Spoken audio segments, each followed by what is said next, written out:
அடுத்தது சிம்ம ராசி. இந்த சிம்ம ராசிக்கு இந்த செவ்வாய் பயிற்சி எப்படி இருக்குன்னு சொல்லுங்கள். ஏன்னா நிறைய பேர் வந்து சிம்ம ராசியில் கஷ்டப்பட்டுட்டு இப்போ தான் எல்லாம் வெளியில் வந்து நான் இன்றைக்கி நல்லா இருப்பேன் அப்படின்னு அவங்க மைண்ட் வாய்ஸ் எனக்கு கேட்குது. சொல்லுங்கள், சிம்ம ராசி இந்த செவ்வாய் பயிற்சி எப்படி? சிம்ம ராசி நேர்களுக்கு இந்த செவ்வாய் பயிற்சி எப்படி இருக்கும்? சிம்ம ராசிக்கு பார்த்தீங்கன்னா 4-9 கூடையவர், அவர் தான் பாக்கியாதிபதி. அவர் பாருங்க இது வரைக்கும் அப்போ உங்களுடைய அன்னையார் வழியில் உங்களுக்கு ஏதாவது ஒரு ஆதாயம் கிடைக்கும். ஒன்று அவங்களுடைய தாயாரோட சொத்துக்கள் வந்து உங்களுக்கு வந்து தக்க சமயத்தில் உதவும். சொத்துக்கள் விற்காத சொத்துக்கள் விற்று புதியதாக சொத்துக்கள் வாங்குவதற்கு, வீடு கட்டக்கூடிய வாய்ப்பு எல்லாமே வந்து சரியாகக்கூடிய வாய்ப்பு வந்து ரொம்ப அதிகமாகவே சரியான வழிகாட்டியாக அவங்களே வந்து மாறக்கூடிய அமைப்பில் வந்து செவ்வாய் பகவானுடைய பயிற்சியானது சிம்ம ராசிக்கு ரொம்ப அற்புதமாக இருக்குது.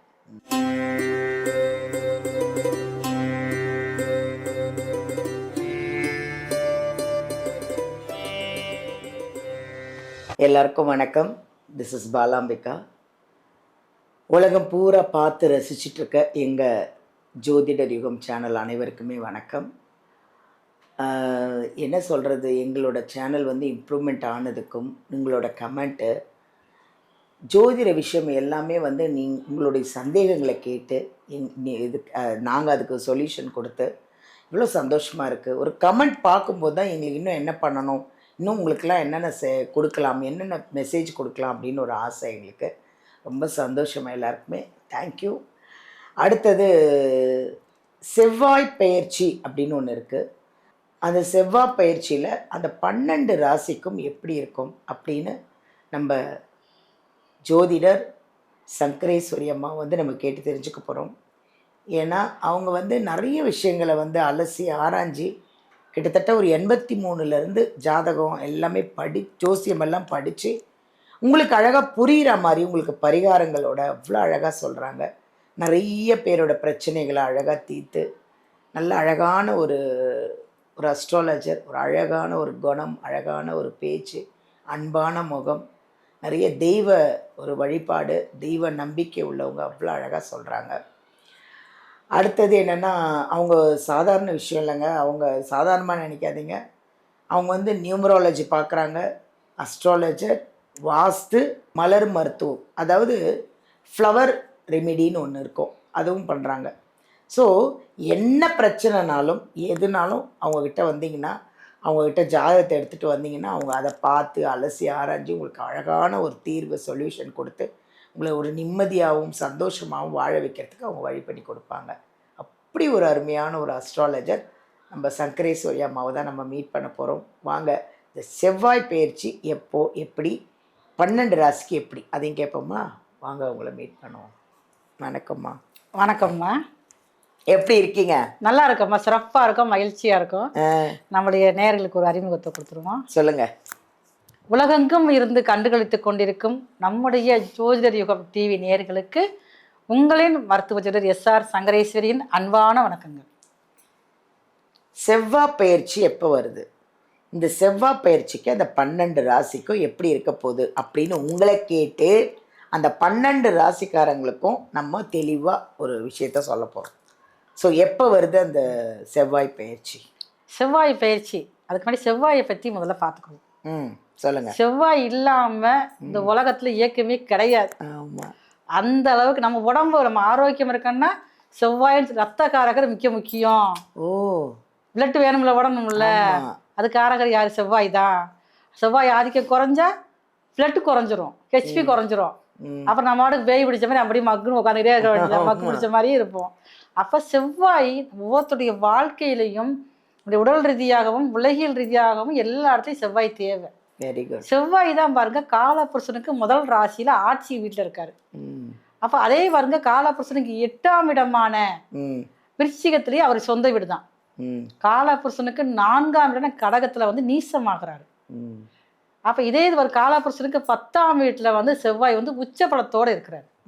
இந்த செவ்வாய் 21/6/2026 அன்னைக்கு மேச ராசியில் கார்த்திகை 1ஆம் பாதத்துல இருந்து கார்த்திகை 2ஆம் பாதமான ரிஷப ராசிக்குள்ள என்ட்ராகிறாரு. Very good. அப்ப தன்னுடைய வீட்டுல இருந்து பக்கத்து வீட்டுக்கு போறாரு. பக்கத்து வீட்டுக்கு போறாரு. வீட்டை நல்லா நிர்வாகம் பண்ணி எல்லாம் முடிச்சிட்டாரு. பக்கத்து வீட்டுல போய் சுத்தப்படுத்த போறாரு.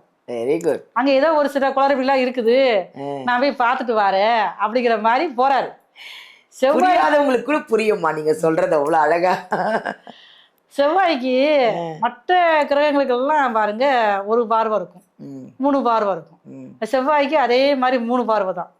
ஆனா பாருங்க 4, 7, 8 சிறப்பான பார்வைகள் இருக்குது. அப்ப ஒரு மிலிட்ரி மேன் நம்ம வீட்டுக்கு வந்தா எப்படி இருக்கும், அப்படித்தான் ரிஷபராசிக்குள்ள என்ட்ராகிறார். அன்னைக்கு பாருங்க லக்கணம் வந்து மீன லக்கணம் நடந்துகிட்டு இருக்கு. அந்த லக்கணத்துல பூர நட்சத்திரம் சிம்ம ராசி நடப்புல இருக்கிறப்ப ரிஷபராசிகளுடைய பாதத்தை எடுத்து வைக்கிறார் முதல் டிகிரியில. ஸோ இப்போ வந்து எப்படி என்டர் ஆகுறாருன்னு சொல்லிட்டீங்க.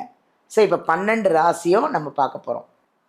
அடுத்தது சிம்ம ராசி. இந்த சிம்ம ராசிக்கு இந்த செவ்வாய் பயிற்சி எப்படி இருக்குன்னு சொல்லுங்கள். ஏன்னா நிறைய பேர் வந்து சிம்ம ராசியில் கஷ்டப்பட்டுட்டு இப்போ தான் எல்லாம் வெளியில் வந்து நான் இன்றைக்கி நல்லா இருப்பேன் அப்படின்னு அவங்க மைண்ட் வாய்ஸ் எனக்கு கேட்குது. சொல்லுங்கள், சிம்ம ராசி இந்த செவ்வாய் பயிற்சி எப்படிமா இருக்கு? சிம்ம ராசி நேயர்களுக்கு இந்த செவ்வாய் பயிற்சி எப்படி இருக்கும்? சிம்ம ராசிக்கு பார்த்தீங்கன்னா 4, 9 குடையவர். அவர் தான் பாக்கியாதிபதி. அவர் பாருங்க இது வரைக்கும் பாகிஸ்தானத்தில் இருந்து 9ஆம் இடத்துல இருந்து செவ்வாய் மேச வீட்டில் இருந்து தன்னுடைய 4ஆம் பார்வையாக சிம்ம ராசிக்கு 12ஆம் இடத்தை பார்த்தார். இப்போ பார்க்குறப்ப வந்து பாருங்களேன், நிறைய ஃபஸ்ட்டு வந்து பண வரவுல தடையை கொடுத்தாரு. அடுத்து தூக்கம் வராமல் ரொம்ப தவிச்சுக்கிட்டு பாருங்களேன், தூக்கம் வராமல் ஏதாவது கெல்த் இஷ்யூ கொடுத்துக்கிட்டே இருந்தார். அப்போ நமக்கு எப்போ சரியாகும், தேக ஆரோக்கியத்துலேயும் கொஞ்சம் சின்ன சின்ன பிரச்சனைகளை கொடுத்துக்கிட்டு இருந்தார். இப்போ இதே செவ்வாய் பகவானவர் 9ஆம் இடத்துலேருந்து 10ஆம் இடத்துக்கு வரார். இப்போ 10ஆம் இடத்துக்கு வரப்போ இந்த சிம்ம ராசிக்காரங்க இது வரைக்கும் யாராவது ரியல் எஸ்டேட் தொழில் பார்த்துக்கிட்டீங்க அப்படின்னா கடந்த நாட்களில் பார்த்தீங்கன்னா ரொம்ப கொஞ்சம் ஏமாற்றத்துக்கு ஆளாகிருப்பீங்க. எல்லாம் பேசி முடிவு எல்லாம் அலைஞ்சிருப்பீங்க, லாபம் வராமல் இருக்கும். நீங்கள் பார்த்து பேசி முடிச்ச இடத்துல இன்னொருத்தவங்க போய் பார்த்து அதோட பஞ்சாயத்து வழக்கு இப்படி தான் போய்கிட்டு இருக்கோம். ஆனால் அந்த ரிஷபத்தில் செவ்வாய் வந்தோடனே பாருங்களேன், நீங்கள் செய்யக்கூடிய அந்த ரியல் எஸ்டேட் தொழிலில் அதிகமான லாபத்தை கொடுக்கறதுக்கு தயாராக இருப்பார். அதே மாதிரி செவ்வாயுடைய பார்வையானது பாருங்க, 7ஆம் பார்வையானது சிம்மத்துக்கு 4ஆம் வீட்டை பார்க்குறாரு. அப்போ உங்களுடைய அன்னையார் வழியில் உங்களுக்கு ஏதாவது ஒரு ஆதாயம் கிடைக்கும். ஒன்று அவங்களுடைய தாயாரோட சொத்துக்கள் வந்து உங்களுக்கு வந்து தக்க சமயத்தில் உதவும். அப்போ அவங்க சொத்துக்கள் விற்று ஏதாவது புதியதாக அசையா சொத்துக்கள் வாங்கக்கூடிய வாய்ப்பு வந்து ரொம்ப அதிகமாக இருக்கும். இதெல்லாம் இந்த செவ்வாய் பயிற்சியால் கிடைக்குது. அதே மாதிரி பாருங்க, செவ்வாய் தான் பாருங்க 8ஆம் பார்வையாக தனுசையும் பார்க்குறாரு. சிம்மத்துக்கு அது வந்து 5ஆம் வீடு. அப்போ இது வரைக்கும் உங்களுடைய குழந்தைகளை பற்றி ஒரு கவலை உங்களுக்கு இருந்துக்கிட்டே இருக்கும். வயசு வந்த பிள்ளைகளா இருக்காங்களே, கொஞ்சம் பழக்க வழக்கம் சரியில்லாமல் போய்கிட்டு இருக்கே, யாரோட சேர்றாங்கன்னு தெரிய மாட்டேங்குது, அப்போ நம்ம எப்படி இவங்களெல்லாம் தெரிஞ்சுக்கிறது, எப்படி கண்டிஷன் பண்ணுறது அப்படிங்கிற ஒரு எண்ணம் இருக்கும். இப்போ அதுக்கு ஒரு நல்ல ஒரு தீர்வு இப்போ கிடைக்கும். சரியான வழிகாட்டியாக அவங்களே வந்து மாறக்கூடிய அமைப்பில் வந்து செவ்வாய் பகவானுடைய பயிற்சியானது சிம்ம ராசிக்கு ரொம்ப அற்புதமாக இருக்குது. உங்களுக்கும் பாருங்க சில நேரங்களில் ஹெல்த் இஷ்யூ வந்துக்கிட்டே இருக்கும். அடிவயிறு சம்மந்தப்பட்ட பிரச்சனை, செவ்வாய் சூட்டுக்கிரகம் பார்க்கறதுனால உடலில் வந்து சூடு சம்பந்தமான பிரச்சனைகள், சில பேருக்கு வந்து ஸ்டோன் கூட வர்றதுக்கு வாய்ப்பு இருக்குது. அப்போ இதுக்கெல்லாம் நீங்கள் முன்னெச்சரிக்கையாக ஏதாவது ரேஸாக உடல் அறிகுறி காமிச்சாலே போதும், உடனே ஒரு மருத்துவங்களை தீர்வு எடுத்துக்கிட்டிங்கன்னா பெரிய பாதிப்புகள் எதுவும் வருவதற்கு வாய்ப்பு எதுவுமே இல்லை. உங்களால் முடிந்த அளவுக்கு உங்கள் இருக்கக்கூடிய சின்ன மலை மேலே இருக்கக்கூடிய முருகர்னா ரொம்ப நல்லது.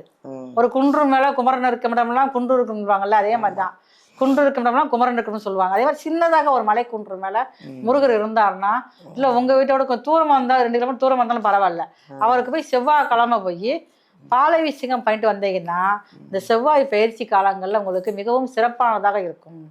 சொத்துக்கள் விற்காத சொத்துக்கள் விற்று புதியதாக சொத்துக்கள் வாங்குவதற்கு, வீடு கட்டக்கூடிய வாய்ப்பு எல்லாமே வந்து சரியாகக்கூடிய வாய்ப்பு வந்து ரொம்ப அதிகமாகவே ரிஷபத்தில் செவ்வாய் சஞ்சரிக்கும் காலங்களில் சிம்ம ராசின்னு அவங்களுக்கு ரொம்ப அதிகமாகவே கிடைக்கும்.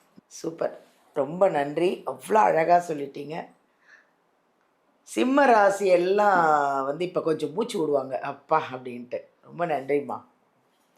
நல்லா இருக்குங்க. உங்கள் செவ்வாய் பயிற்சியிலேருந்து உங்களுக்கு சிம்ம ராசிக்கு சூப்பராக இருக்குது. கவலைப்படாதீங்க, தைரியமாக இருங்க, ஹாப்பியாக இருங்க, ஆரோக்கியத்தை பார்த்துக்கோங்க, சந்தோஷமாக இருங்க. நான் ஒன்றே ஒன்று தான் சொல்லுவேன், எங்கள் வீடியோலேருந்து நம்பர் எடுத்து எங்கள் சங்கரேஸ்வரி அம்மாவை காண்டாக்ட் பண்ணுங்கள். ஏன்னா கட்டம் தான் வேலை செய்யும். அவங்க ஒரு ஒரு இதாக சொல்கிறாங்க. பட் இருந்தாலும் நீங்கள் ஜாதகத்தை எடுத்துகிட்டு போய் பார்த்தீங்கன்னா அதில் ஏதாவது பிரச்சனைகள் இருந்ததுன்னா கண்டிப்பாக அதுக்கு அவங்க சொல்யூஷன் கொடுத்து உங்களை ஹாப்பியாக இருக்கிறதுக்கு வழி பண்ணுவாங்க. ஓகேவா?